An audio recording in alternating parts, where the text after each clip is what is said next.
Respected principal, honorable teachers, dear classmates, and my fellow Pakistanis, Assalamu alaikum. Today, we are gathered here to celebrate one of the most important and emotional days in the history of our beloved country, the 14th of August, or Independence Day. It is a day of great pride, joy, and remembrance. A day that reminds us of the sacrifices of millions of Muslims who dreamed of a land where they could live freely, peacefully, and with dignity, a land that we now call Pakistan. History and the journey to independence let us rewind the clock and go back to the time before 1947. The Muslims of the subcontinent were living under the rule of the British Empire. We were treated as second-class citizens in our own land.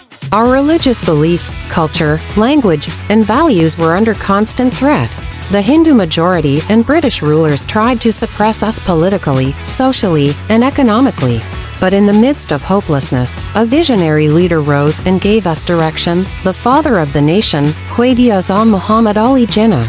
Along with other great leaders like Allama Iqbal, Liaquat Ali Khan, and many unsung heroes, he ignited a flame in the hearts of Muslims.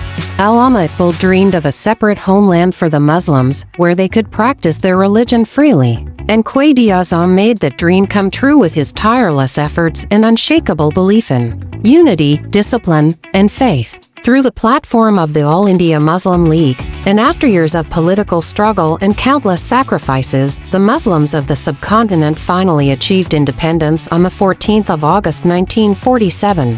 But this independence came at a heavy price. Thousands were martyred, families were separated, and blood was shed, all so we could breathe in the air of freedom.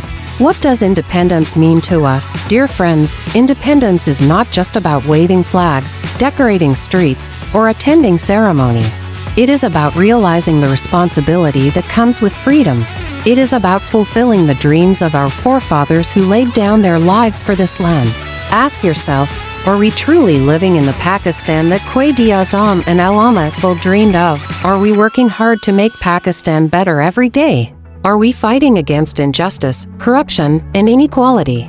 The answers to these questions define the future of our country.